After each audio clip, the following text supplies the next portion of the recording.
بسم اللہ الرحمن الرحیم نحمدہ ونصلی علی رسول الکریم۔ دوستو بزرگو، اللہ پاک جل شانہ کے بڑے احسان ہوئے کہ اللہ جل شانہ نے ہمیں اور آپ کو سیرت سننے کی اور سیرت کو پڑھنے کی توفیق عطا فرمائی۔ ہمارا درس جو چل رہا تھا وہ یہاں تک تھا کہ آپ علیہ الصلوۃ والسلام نے ہجرت فرمائی، مکے سے نکلے۔ تو مکہ جو ہے، مکہ پوری دنیا دھرتی میں سب سے افضل جو ہے وہ مکہ ہے، اور کعبے کا رہنا، اور کعبے میں آپ علیہ الصلوۃ والسلام کی ایک حدیث ہے، صحیح حدیث، اس میں آپ علیہ الصلوۃ والسلام خود فرماتے ہیں، قسم ہے مجھے اے کعبہ، تو مجھے بڑا سب سے محبوب ہے، مجھے اگر میری قوم والے نہ نکالتے تو میں کبھی تمہیں چھوڑ کے نہ جاتا۔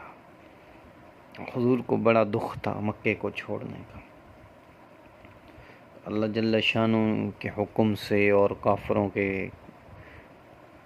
ظلم کی وجہ سے اور کافروں کی آپ علیہ الصلوۃ والسلام جو ہجرت فرمائی، کیونکہ کافر اب تو قتل کے پہ آ چکے تھے نا۔ تو حضور اکرم صلی اللہ علیہ وسلم نے جاتے وقت کچھ کام لوگوں کے حوالے کیے تھے، جیسے ایک کام جو ہے وہ حضرت علی کرم اللہ وجہ کے حوالے کیا کہ آپ میری جو امانتیں ہیں یہ فلاں فلاں فلاں کافر کی ہیں، آپ یہ دیکھ کے صبح کو میرے پاس آ جانا، وہاں پہ مدینے آ جانا۔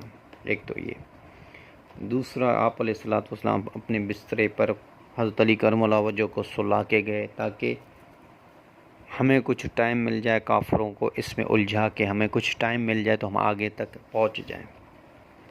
اور پھر عامر ابن فریدہ ایک غلام تھے جو ان کو یہ خدمت دی کہ آپ جو بکریاں وہ وغیرہ جو تھے، حضرت ابو بکر کے غلام تھے، آپ جو بکریاں وغیرہ ہے، جو ریوڑ ہے، وہ آپ فجر کے عین بعد لے کے آنا، فجر کے ٹائم پہ لے کے آنا، تاکہ تو جتنے ہمارے پیروں کے نشان ہو وہ نشان غائب ہو جائیں۔ اور بی بی اسماء رضی اللہ تعالی عنہا کے لیے آپ صلی اللہ علیہ وسلم نے جو تجویز پیش کی وہ یہ کی کہ بی بی اسماء ہمیں طعام پہنچائیں گی غار ثور تک، اور پھر جو حضرت عبداللہ بن ابی بکر رضی اللہ تعالی عنہ ہیں، ان کے لیے آپ علیہ الصلوۃ والسلام نے کام دیا کہ یہ جو ہے ہمیں وہاں تک جو مکے میں جو باتیں ہوں گی وہ ہمیں یہ بتائیں گے، مطلب خبر پہنچائیں گے کہ مکے میں کیا بات ہو رہی ہے۔ تو پھر جیسے آپ علیہ الصلوۃ والسلام جیسے وہ گھر میں کودے، انہوں نے دیکھا کہ آپ علیہ الصلوۃ والسلام نہیں ہیں، پھر فوراً بھاگنے لگے۔ ابو جہل نے کہا ہے آپ علیہ الصلوۃ والسلام تو بھاگ گئے، ان کو فوراً تھا کہ یہ ضرور بضرور حضرت ابو بکر صدیق رضی اللہ تعالیٰ عنہ کے گھر گئے ہوں گے۔ یہ فوراً حضرت ابو بکر صدیق رضی اللہ تعالیٰ عنہ کے گھر گئے، اور بی بی اسماء رضی اللہ تعالیٰ عنہ جو 8 سال کی بچی تھی وہ باہر نکلی، اس نے اس کو پوچھا تمہارا ابو کدھر ہے؟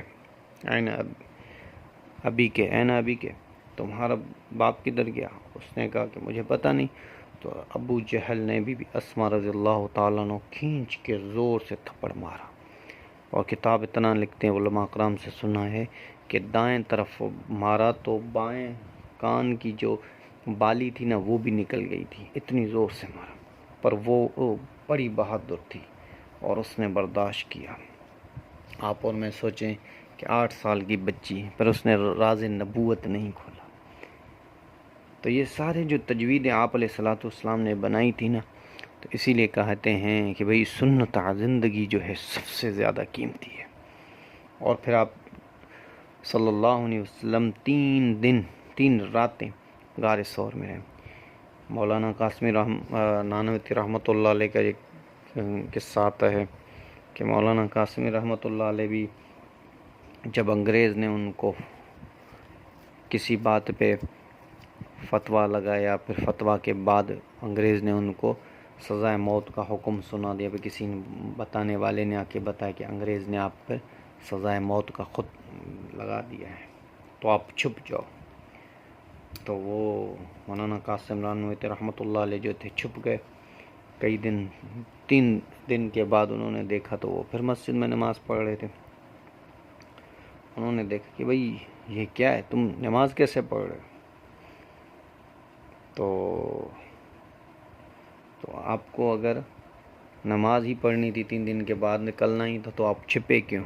اس نے کہا کہ میں نے حدیث کا مطالعہ کیا کہ آپ علیہ الصلوۃ والسلام غار میں صرف 3 راتیں رہ رہے ہیں، اس سے اوپر نہیں۔ میں نے کہا اس سے اوپر اگر رہوں گا تو مجھ سے نبی پاک صلی اللہ علیہ وسلم کی یہ سنت ادا نہیں ہوگی، اسی لیے میں باہر نکل آیا۔ تو سنت کی جو زندگی ہے، آپ علیہ الصلوۃ والسلام نے ساری چیزیں جیسے جیسے بتائی ہیں ویسے ویسے کی۔ تو آپ علیہ الصلوۃ والسلام کی ہر سنت پہ جو ہیں یہ میری آپ کے لیے کامیابی ہے۔ پھر وہ جو ابو جہل نے تھپڑ مارا بی بی اسماء رضی اللہ تعالی عنہ کو، تو وہ بھی شرمندہ ہوا کہ میں نے چھوٹی بچی کو تھپڑ مارا ہے، اس کی بہادری کے تو خلاف تھا۔ تو پھر سب کو بلایا دارالندوا میں، اور پھر سب کو بلایا، پھر میٹنگ کی، اور پھر آپ علیہ الصلوۃ والسلام نے کہا کہ بھئی یہ تو آپ علیہ الصلوۃ والسلام بھاگ جائیں گے، یہ وہ ان کو کسی بھی کر کے قتل کرنا ہے، نعوذ باللہ۔ تو پھر انہوں نے 100 اونٹنیوں کا انعام رکھا، جو بھی آپ علیہ الصلوۃ والسلام کو پکڑ کے لائے گا ہم اس کو 100 اونٹنیاں دیں گے، 100 اونٹنیاں۔ تو اسی اثنا میں تو عامر ابن فریضہ جو تھے انہوں نے کیا کیا، بکریاں لے کے وہ نکلے، تو اس میں آپ علیہ الصلوۃ والسلام کے نشان بھی چھپ گئے۔ ساری طرف جو تھے لوگ نکلنے لگ گئے، کوئی کس طرف گئے، کوئی کس طرف گئے، کوئی کس طرف گئے، کوئی کس طرف گئے۔ تو حضرت ابو بکر صدیق رضی اللہ جب آپ علیہ الصلوۃ پہاڑی پر جب وہ چڑھ رہے تو دیکھا کہ آپ علیہ الصلوۃ والسلام کی انگلیوں پہ نا تو خون پورا بھر گیا تھا نا۔ تو حضرت انس رضی اللہ تعالیٰ عنہ بھی فرماتے ہیں کہ آپ علیہ الصلوۃ والسلام کے جو تلوے تھے وہ اتنے نرم، اتنے ملائم تھے کہ اس کی میں آپ کو بتا نہیں سکتا، ریشم سے بھی زیادہ نرم۔ تو پھر آپ علیہ الصلوۃ والسلام کو حضرت ابو بکر صدیق رضی اللہ تعالیٰ عنہ نے جب دیکھا تو کہنے لگے یا رسول اللہ آپ میرے کندھوں پر چڑھے، فرمایا میرے کندھوں پر چڑھے۔ تو اسی کے لیے حضرت علی کرم اللہ وجہ سے کسی نے پوچھا کہ علم میں سب سے زیادہ صحابہ میں کون تھا، تو آپ علیہ حضرت علی کرم اللہ وجہ نے فرمایا کہ حضرت ابو بکر صدیق رضی اللہ تعالیٰ عنہ۔ جب وہ کیسے، حضرت علی کرم اللہ وجہ تو علم کا دروازہ کہتے تھے لوگ، جب وہ کیسے، انہوں نے کہا کہ امام کے لیے کہ آپ علیہ الصلوۃ والسلام نے فرمایا کہ مفہوم ہے کہ سب سے زیادہ امام کے لیے وہ امام بن سکتا ہے جو سب سے زیادہ علم رکھتا ہو، اور آپ علیہ الصلوۃ والسلام حضرت ابو بکر صدیق رضی اللہ تعالیٰ عنہ کو خود امامت دے کے گئے تھے، امامت میں خود کھڑا کر کے گئے تھے، سب سے زیادہ علم ان کے پاس۔ تو فرمایا کہ پھر اس آدمی کو یہ جواب پسند نہیں، پھر اس نے کہا کہ بہادری میں کون سب سے زیادہ تھا، بہادری میں کون سب سے زیادہ تھا۔ تو پھر حضرت علی کرم اللہ وجہ نے فرمایا ابو بکر صدیق رضی، انہوں نے کہا وہ کیسے؟ انہوں نے کہا ایک دفعہ نبی پاک صلی اللہ علیہ وسلم مجھے فرمانے لگے کہ کعبے میں بت گرانے تھے، مجھے کہا کہ ابو علی تو تھوڑا نیچے ہو، میں تمہارے اوپر، جب وہ پیر رکھا انہوں نے تو میری چیخیں نکل گئی۔ حضرت علی کرم اللہ وجہ خود فرماتے، صحیح حدیثوں میں ہے، تو حضرت علی کرم اللہ تو میری چیخیں نکل گئی۔ تو حضرت ابو بکر صدیق رضی اللہ تعالیٰ عنہ جو ہیں آپ علیہ الصلوۃ والسلام کو اٹھا کر وہ 5000 فٹ کی بلندیوں پر چڑھ کے گئے ہیں۔ تو کون زیادہ بہادر ہے، کون زیادہ بہادر؟ تو پھر فرمایا عجیب بات ہے کہ ایک مولانا صاحب جو تھے یہ بیان کر رہے تھے یہی قصہ، تو انہوں نے یہ بیان کیا کہ آپ علیہ الصلوۃ والسلام کے کندھے پر ہو، تو کسی نے اعتراض کرنے والے نے اعتراض کیا یہ تو آپ علیہ الصلوۃ والسلام ابو بکر کے اوپر چڑھے تو آپ علیہ الصلوۃ والسلام گدھے کے بھی اوپر چڑھے تھے۔ تو اہل سنت جماعت والوں نے کہا، انہوں نے کہا ہاں یہ تو آپ کی بات تو صحیح ہے، آپ علیہ جس گھوڑے پر چڑھے وہ سب سے گھوڑا افضل ہے، جس گدھے پر چڑھے وہ سب گدھوں سے افضل ہے، اور جس انسان پہ آپ علیہ الصلوۃ والسلام چڑھے وہ سارے انسانوں سے افضل ہے۔ تو لوگوں کو تو یہ موقع ملنا چاہیے کہ کسی کے خلاف بات کریں۔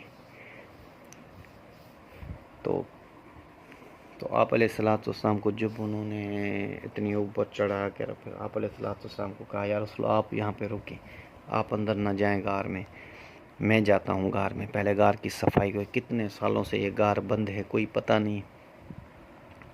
تو فرمایا کہ آپ علیہ الصلوۃ والسلام کو انہوں نے فرمایا کہ غار کی صفائی کی، جو سوراخ تھے اس میں کسی میں اپنا کپڑا ڈالا، کسی میں کچھ، پھر آپ علیہ الصلوۃ والسلام کو بلایا، یا رسول اللہ آ جائیے آپ اس غار میں۔ تو فرمایا کہ سارے جو تھے غاروں کو انہوں نے رکھ دیا، ایک سوراخ تھا جو خالی تھا، تو حضرت ابو بکر صدیق رضی اللہ تعالیٰ عنہ نے اس میں اپنا پیر رکھ دیا۔ تب تک کوئی گروپ کس طرف چلا گیا، کافروں کا کوئی گروپ کس طرف چلا گیا، ایک گروپ تھا جو پہنچ گیا۔